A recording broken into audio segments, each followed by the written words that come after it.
Digital ID, the passion project of former British Prime Minister Tony Blair and others like him, will never do what his sort say it will.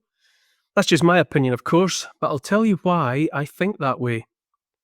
It won't do what they say it will, and what they say it will do is keep us safe, because that's not what it's designed to do. As always, it's never about what they say it's about. I say digital ID will never work as advertised, not only because keeping us safe is not and never for a moment was its intended function, but also, and this is more important, it won't work because too many people have learned that fundamental lesson of the last few years, which is to say, it's never about what they say it's about. At this point, I could drone on for a bit about recent excitements and distractions, all of them unfolding in sequence since around 2020, and so detail all the ways in which whatever we were told was happening wasn't at all what was happening. I could do that, but by now I think we all know what I mean. Also, in the interests of keeping things straightforward, I will simply say that in my opinion, everything we're being invited to look at now is, as always, and essentially only about money.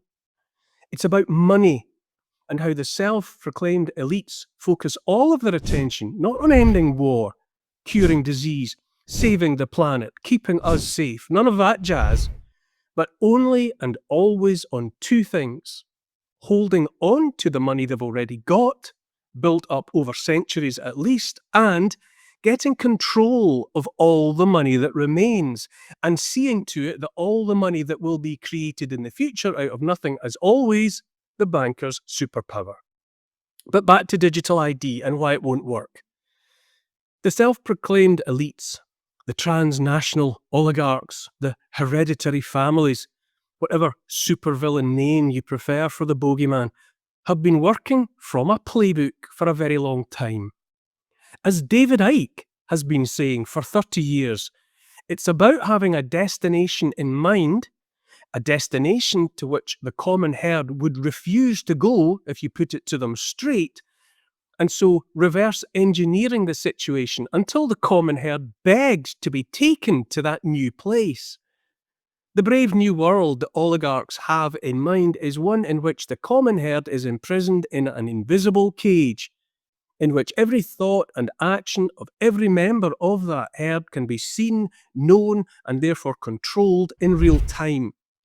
This nightmare world is achieved via total surveillance, around the clock, penetrating every facet of life.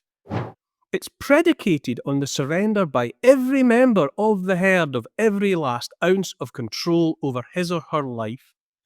Now, it almost goes without saying that if that brave new world had been proposed to the common herd on those terms, most would likely have refused. Instead, the playbook, dog-eared from overuse, dictates that the herd won't go where you want them unless they're too scared to stay where they are. Cue the arrival among the herd of scary things, like strangers, new and apparently deadly diseases, war, the end of the world.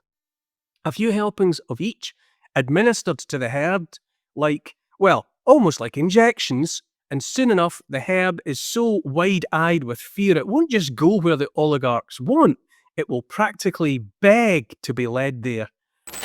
Just keep us safe, moos the herd. Just keep me and my children safe, and make sure we will still have somewhere, anywhere to live, and something, anything to eat. That's the playbook in summary.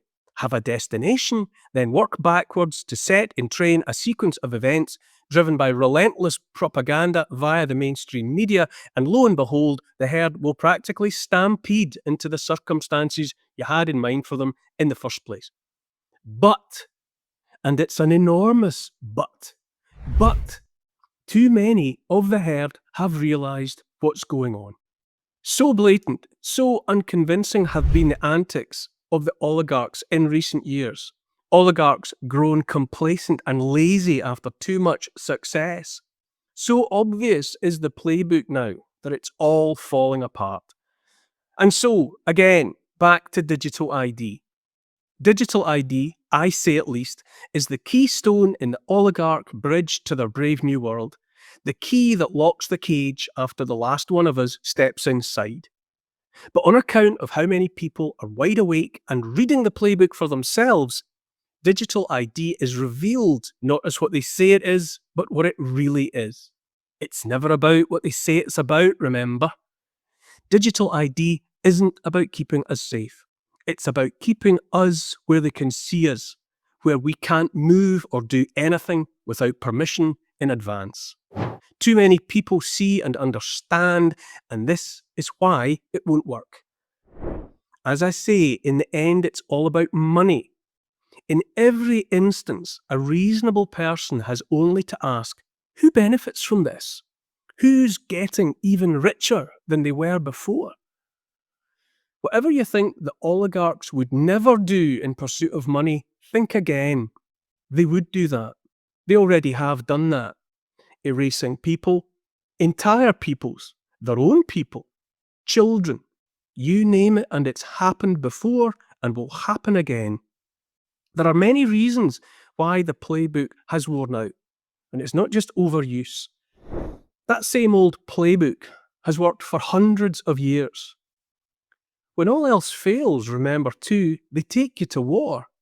Civil wars, the so-called Napoleonic Wars, World War I, that was a cracking success for them. World War II, same again.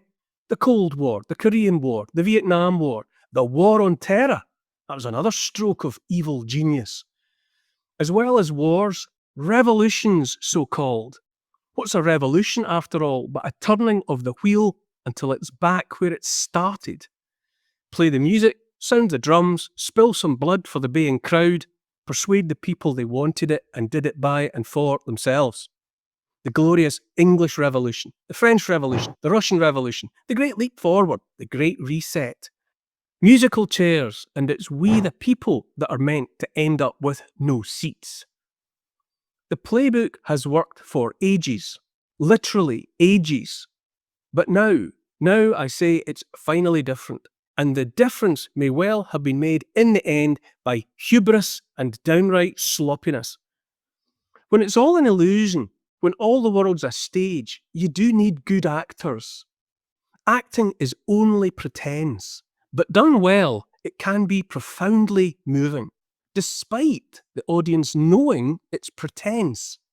Done well by convincing actors, and everyone believes together. That's the point. Together. With suspension of disbelief comes, well, what? What comes instead of disbelief? Belief, of course, but no more, not now, maybe not ever again. What our present merry band of actors, not to mention their directors, producers, scriptwriters, set designers, lighting team, makeup, wardrobe, special effects supervisors, the whole sorry lot of them. What that whole sorry lot fail to understand is that you can't just stand on a flimsy stage with the house lights up and insist, in fact, order and frighten your paying audience into going along with them and believing what you want them to believe.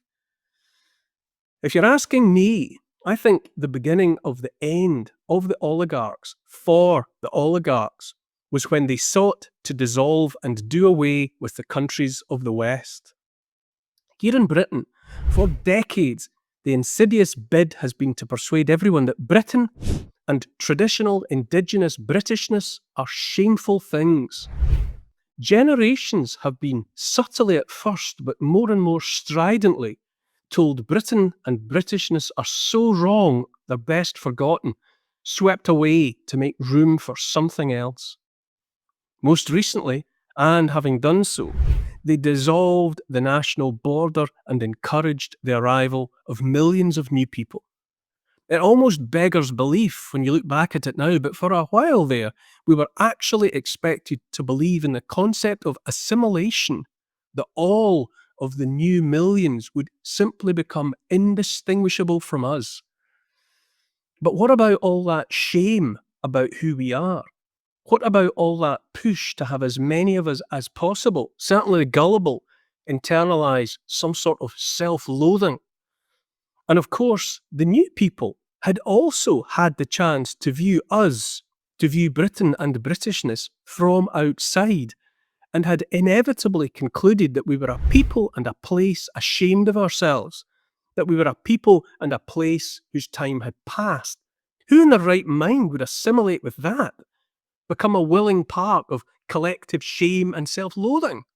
No one, that's who. And so new arrivals are invited to treat Britain and the British as a people and a place, an entire ancient idea and dream, not just ready for, in need of, but absolutely deserving of replacement. I say the hubris and laziness of the oligarchs, evident in the utterly unconvincing performance of their latest clutch of paid actors on stage, has resulted in what might be described as an omni-shambles. Too many have seen and understood that the motive behind the deliberate and cynical flooding of Britain and of Europe with people from outside, people with entirely different ideas about how to live, too many have seen that the flood was and is designed primarily to create fear and division. Fear and division that, as the oligarchs would have it, can only be fixed by digital ID for all. But it's never about what they say it's about. After all those ages of successful application of the old playbook, the latest crop of oligarchs have, not to put too fine a point on it, completely blown it. One last time to digital ID and why I say it won't work. It won't work because it's not built and never was intended to make any of us safe, but on the contrary, to make the oligarchs safe, safe from us. It won't work because in the end, as always, it's only about money. Money taken from us, the many, and seized by them, the few. It won't work because on account of their hubris, the oligarchs have actually revealed to us what they're all about. Bad actors, bad scripts, bad special effects, disastrous production values all round. Digital ID won't work because the sales pitch is supposed to be about making this country and the people living in it safe.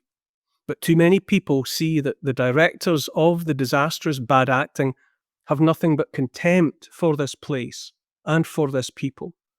Too many see that those who loathe us and our ancient homeland, those who would replace it and us with something without meaning, just a stepping stone to money and control, those that are committed to a new world order in which the mass of us are nothing more than captive slaves, captive to an anti-human ideology. Too many people see it. Digital ID was supposed to be their grand finale, the big finish, but it's never about what they say it's about. Bad actors, the lot of them, acting in bad faith and with malice in mind. I'm telling you now, on account of all I've just said, digital ID, it won't work.